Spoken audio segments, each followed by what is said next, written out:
हमारे प्रधानमंत्री श्री नरेंद्र मोदी जी के बारे में विपक्ष के द्वारा ये आरोप लगाया जाता है कि उन्होंने अपने 11 साल के कार्यकाल में कोई प्रेस कॉन्फ्रेंस नहीं की, किसी प्रेस कॉन्फ्रेंस का सामना नहीं किया। वैसे तो ये बहुत गंभीर बात है। अगर हम गंभीरता के साथ विचार करें तो किसी लोकतांत्रिक देश का प्रधानमंत्री प्रेस कॉन्फ्रेंस का सामना ना करे, ये बहुत गंभीर बात है। क्योंकि लोकतंत्र में सबसे महत्वपूर्ण होती है जवाबदेही, प्रश्नों के उत्तर देना, सवालों के जवाब देना, आरोपों के सफाई देना लोकतंत्र की पहली शर्त है। विपक्ष और मीडिया सरकार से सवाल पूछे और सरकार उनके जवाब दे। और केवल विपक्ष और मीडिया नहीं, आम आदमी भी सवाल पूछे, आम मतदाता, आम नागरिक भी अपनी सरकार से सवाल पूछे। क्योंकि लोकतंत्र की 3 महत्वपूर्ण शर्तें होती हैं: जागरूक नागरिक, निष्पक्ष मीडिया और मजबूत विपक्ष, सशक्त विपक्ष। ये लोकतंत्र की अनिवार्य शर्त हैं। लोकतंत्र सरकार से नहीं चलता। सरकार कितनी भी बढ़िया हो, सरकार एक बहुत बड़ा सिस्टम होती है। सरकार का एक बड़ा नेटवर्क होता है जिसमें लाखों लोग होते हैं। तो उन सबका उत्तरदायित्व कोई एक व्यक्ति नहीं ले सकता। सिस्टम ही उत्तरदायित्व ले सकता है। सिस्टम ठीक होगा तो ही सरकार ठीक चलेगी। तो सरकार के मजबूत करने से या सरकार के बनाने से लोकतंत्र नहीं बनता। लोकतंत्र बनता है सिस्टम से। और सिस्टम में ये ज़रूरी है कि विपक्ष मजबूत हो, मीडिया निष्पक्ष हो और नागरिक जागरूक हों। तो सवाल पूछ सकें, जागरूक नागरिक ही सवाल पूछ सकता है, निष्पक्ष मीडिया ही सवाल पूछ सकता है और मजबूत विपक्ष ही सवाल पूछ सकता है। और उन सवालों के जवाब देने की सरकार की जिम्मेदारी है। तो किसी लोकतंत्र में 11 साल तक कोई प्रधानमंत्री प्रेस कॉन्फ्रेंस का सामना ही ना करे, ये एक लोकतंत्र के लिए बहुत शर्मनाक स्थिति है, बहुत ख़राब स्थिति है। क्योंकि प्रेस कॉन्फ्रेंस में पत्रकार खुल के सवाल पूछते हैं और प्रधानमंत्री को उनके जवाब देने होते हैं। और आम तौर पे सभी लोकतांत्रिक देशों में, दुनिया के सभी लोकतांत्रिक देशों में आम तौर पे ये परंपरा रही है कि जब भी कोई प्रधानमंत्री शपथ लेता है तो उसके तुरंत बाद प्रेस कॉन्फ्रेंस करता है। और ये भी परंपरा रही है कि वर्ष में 1-2 बार जहाँ प्रधानमंत्री राष्ट्र प्रमुख है वहाँ प्रधानमंत्री, जहाँ राष्ट्रपति राष्ट्र प्रमुख है, जैसा अमेरिका में राष्ट्रपति होता है, वहाँ राष्ट्रपति प्रेस कॉन्फ्रेंस करते हैं। और अमेरिका में तो ये भी परंपरा है कि जब भी कोई विदेशी मेहमान आएगा, कोई राष्ट्र प्रमुख आएगा किसी देश से, तो अमेरिका का राष्ट्रपति उनके साथ प्रेस कॉन्फ्रेंस करेगा, मीडिया के सवाल लेगा और मीडिया के सवालों के जवाब देगा। और भारत में और बाकी देशों में भी कुछ रहा है कुछ जगह पर, लेकिन भारत में एक परंपरा और भी रही है कि वर्ष में 1 बार कम से कम प्रमुख संपादकों को बुला के प्रधानमंत्री उनसे बैठ कर बात कर, उन्हें डिनर पर बुलाते थे। और डिनर से पहले ग्रुप डिस्कशन भी होता था, सामूहिक चर्चा होती थी और वो संपादक उनसे राजनीतिक सवाल भी करते थे, व्यक्तिगत सवाल भी करते थे।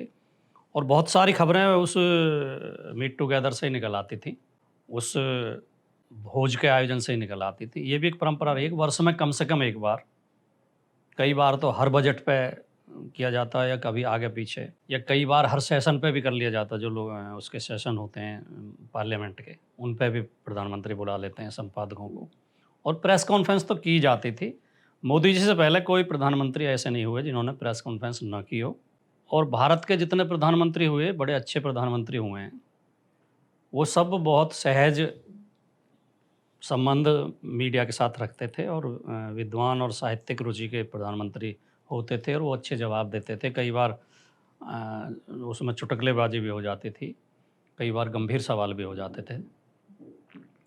लेकिन हमारे वर्तमान प्रधानमंत्री नरेंद्र मोदी जी ने 11 साल में एक भी प्रेस कॉन्फ्रेंस नहीं किए। इंटरव्यू जरूर दिए हैं। पहले तो वो गैर पत्रकारों को इंटरव्यू देने की से शुरुआत की उन्होंने, कि वो एक कवि हैं जोशी जी, क्या नाम है उनका, फिल्मों में गीत लिखते हैं, उन्हें बुला के प्रेस वो कराएगा इंटरव्यू। फिर एक फिल्मी कलाकार, उनसे इंटरव्यू कराया गया।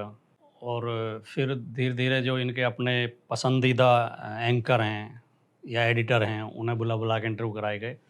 और आम धारणा ये है, मीडिया में ये आम चर्चा रहती है कि वो स्क्रिप्टेड इंटरव्यू होते हैं। सवाल पहले लिख के दे दिए जाते हैं, इंटरव्यू लेने वाले को सवाल लिख के दे दिए जाते हैं और देने वाले को जवाब लिख के दे दिए जाते हैं। लिखता कोई और ये तीसरा आदमी है और वो एक खानापूर्ति हो जाती है कि वो सवाल पूछते हैं, ये जवाब देते हैं। तो ये लेकिन मैं इस पे ये सोचता हूँ कि ये बात तो ठीक है और ये ख़राब है, ये लोकतंत्र के लिए नुकसानदायक है कि हमारे प्रधानमंत्री प्रेस कॉन्फ्रेंस नहीं करते। लेकिन अगर वो प्रेस कॉन्फ्रेंस करते तो क्या स्थिति होती? वो कुछ बिंदु मेरे दिमाग में रहते हैं कि कोई पत्रकार ये पूछता उनसे, हमारे प्रधानमंत्री नरेंद्र मोदी जी से, कि मोदी जी आपने एक बार कहा था कि मैं गाड़ी से जा रहा था तो एक गंदे नाले के ऊपर एक चाय वाले ने बर्तन उल्टा करके और उसमें छेद करके पाइप अपने चूल्हे में लगा रखा था और उस नाले की गैस से चाय बना रहा था। तो कोई पत्रकार ये पूछ सकता है कि मोदी जी वो जो आपको चाय गैस से चाय बनाता हुआ मिला था नाले की गैस से, वो कहाँ गया? वो आदमी गायब कहाँ हो गया? वो किसी दूसरे आदमी को नहीं मिला आज तक। और अगर ये संभव है कि नाले की गैस से चाय बन सकती है, तो ये तो बहुत बड़ी खोज है। इसे आपने आगे क्यों नहीं बढ़ाया? जगह-जगह गंदे नाले तो देश में बहुत हैं। देश में तो गंदे नाले ही नाले हैं। सबके ऊपर बर्तन उल्टे लटकवा दो और सबके ऊपर चूल्हे रखवा दो और गैस की समस्या हल हो जाएगी। बड़ी दिक्कत है, पेट्रोल और गैस की कमी है देश में। तो मोदी जी इसको क्या जवाब देंगे? मोदी जी ये कहेंगे कि मैं झूठ बोल रहा था, मुझे नहीं मिला था वो, मैंने तो ऐसी फेंक दी थी। या उसे कैसे तलाश के लाएँगे? एक और बात एक बार मोदी जी ने कही थी जब सर्जिकल स्ट्राइक की गई थी पाकिस्तान में। तो मोदी जी बड़े गंभीर होके, जब मोदी जी झूठ बोलते हैं नी, तो बड़े गंभीर होके झूठ बोलते हैं, क्योंकि झूठ भी एक कला है, झूठ बोलना। झूठ बोलते समय आदमी के चेहरे पे ऐसे भाव होने चाहिए कि अगले को संदेह ही ना हो कि झूठ बोल रहा है। इतने गंभीर हो जाओ और बात में इतना, अपनी आवाज़ में इतना वज़न ले आओ और जब झूठ बोलो तो इतनी लंबी फेंको कि अगला आदमी हिम्मत ही ना कर पाए कहने की कि झूठ है। तो मोदी जी बड़े गंभीर होकर पत्रकारों को बता रहे थे कि एक उसमें इंटरव्यू में एक पत्रकार को बता रहे थे कि जब हमने सर्जिकल स्ट्राइक की और जो सेना के जो अफ़सर मेरे पास बैठे थे, तो उस दिन मौसम ख़राब हो गया।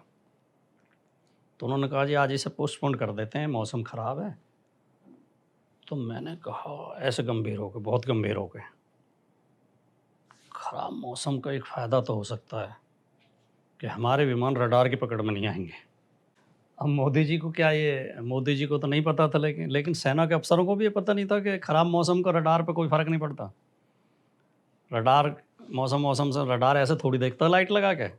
वो तो रेज़ होती हैं, वो तो किरणें होती हैं जो वो तो जैसे बादल होते हैं तब भी रेडियो चलती रहती है हमारा, टीवी चलता रहता है, मोबाइल फ़ोन भी काम करता है। ख़राब मौसम का इन पे तो कोई फ़र्क नहीं पड़ता है, ऐसे ही रडार पे भी कोई फ़र्क नहीं पड़ता। इतनी साधारण सी बात क्या फ़ौज के अफ़सर नहीं जानते थे? और आप में से कुछ लोगों को ये लगता हो कि फ़ौज का काम केवल लड़ने का है, केवल वहाँ बंदूक चलानी सिखाई जाती है। फ़ौज में बहुत बड़ा काम वैज्ञानिक शोध का भी है। बिना वैज्ञानिकों के कोई फ़ौज चलती नहीं है। क्योंकि आजकल लड़ाई वैज्ञानिक हो गई है, आजकल नई-नई रिसर्च हो रही हैं, नए-नए हथियार आ रहे हैं, हथियारों में नई-नई टेक्नोलॉजी आ रही है। बिना टेक्नोलॉजी के, बिना साइंस के कोई फ़ौज मजबूत हो ही नहीं सकती।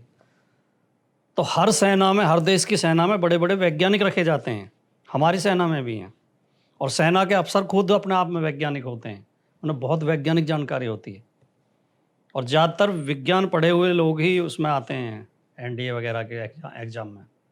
तो क्या सेना के अफ़सर इतना नहीं जानते थे कि रडार किस पैटर्न पर काम करता है, रडार की तकनीकी क्या होती है और रडार किस तरह जहाज़ को पकड़ता है और वो उस पे ख़राब मौसम का, बादलों को कोई असर पड़ता है कि नहीं पड़ता है। मोदी जी बड़े कॉन्फिडेंस के साथ कह रहे थे कि बादल हैं, मौसम ख़राब है, तो मैंने कहा एक लाभ तो मिलेगा। बादल होने की वजह से हमारे विमान पकड़ में नहीं आएँगे उसकी, रडार की। तो अगर मोदी जी प्रेस कॉन्फ्रेंस करेंगे, तो कोई पत्रकार ये भी पूछ लेगा कि मोदी जी चलो आपको तो जानकारी नहीं थी, किसी फ़ौजी अफ़सर ने भी ये नहीं कहा कि नहीं प्रधानमंत्री जी आप गलत कह रहे हो, ख़राब मौसम को कोई फ़र्क नहीं पड़ता रडार पे। तो इसका मतलब मोदी जी एक काल्पनिक कहानी बना के झूठा किस्सा सुना रहे थे कि मैंने अफ़सरों से ऐसा कहा और मैंने स्ट्राइक कराई, वरना अफ़सर स्ट्राइक करने के मूड में नहीं थे, मौसम ख़राब है। एक घटना और सुनाई मोदी जी ने एक बार। मैं एक बार गाड़ी से जा रहा था, तो एक आदमी ट्रैक्टर के बड़े पहिए की जो ट्यूब होती है, बड़े जो पहिए पे होते हैं ट्रैक्टर के पिछले, अगले पहिए छोटे होते हैं, पिछले वाले बड़े होते हैं। तो उसके जो है बड़े पहिए की ट्यूब में गोबर की गैस भर के, गोबर गैस की, और स्कूटर पे लेके जा रहा था। तो मैंने पूछा भैया कहाँ ले जा रहे हो? उसने कहा जी इससे मैं इंजन चलाऊँगा, पानी भरूँगा खेत में। बोले कितने कितने प्रतिभाशाली लोग हैं हमारे देश में। मैं आपसे कहना चाहता हूँ कि ट्रैक्टर का पहिया जिसने देखा है, ट्रैक्टर की जो बड़ी ट्यूब होती है उसमें गैस भर के स्कूटर पे वो जा नहीं सकती, वो इतनी बड़ी होती है। स्कूटर पे इतनी जगह ही नहीं होती कि आप ट्यूब को रख के ले जाएँ। और गोबर गैस से डीज़ल इंजन नहीं चल सकता। गोबर गैस से लाइट जल सकती है, इंजन नहीं चलता। तो मोदी जी ऐसी क्यों फेंकते हैं? और ये फेंक देते हैं तो फिर वो ठीक करते हैं, प्रेस कॉन्फ्रेंस नहीं करते। अगर प्रेस कॉन्फ्रेंस कर लेंगे तो फिर कोई पत्रकार पूछ लेगा कि मोदी जी किसी को बुलाओ अभी और स्कूटर पर रख के दिखाओ ट्रैक्टर के बड़े पहिए की ट्यूब। एक दिन मोदी जी ने अपने भाषण में जोश में आके कह दिया कि तक्षशिला जैसी यूनिवर्सिटी हमारे बिहार में थी। नालंदा और तक्षशिला जैसी विश्वविद्यालय हमारे बिहार में थे। बिहार गए थे भाषण देने। तक्षशिला है सिंध प्रदेश में, पाकिस्तान में तक्षशिला। तक्षशिला को बिहार में ले आए मोदी जी। तो प्रेस कॉन्फ्रेंस करेंगे तो कोई पत्रकार पूछ लेगा कि आपको इतनी जानकारी नहीं, आप देश के प्रधानमंत्री हैं, कि तक्षशिला भारत में है या पाकिस्तान में है। एक दिन तो सिकंदर को भी बिहार तक ले आए थे कि सिकंदर ने जब भारत के ऊपर आक्रमण किया था तो बिहारियों ने ही जवाब दिया था सिकंदर को।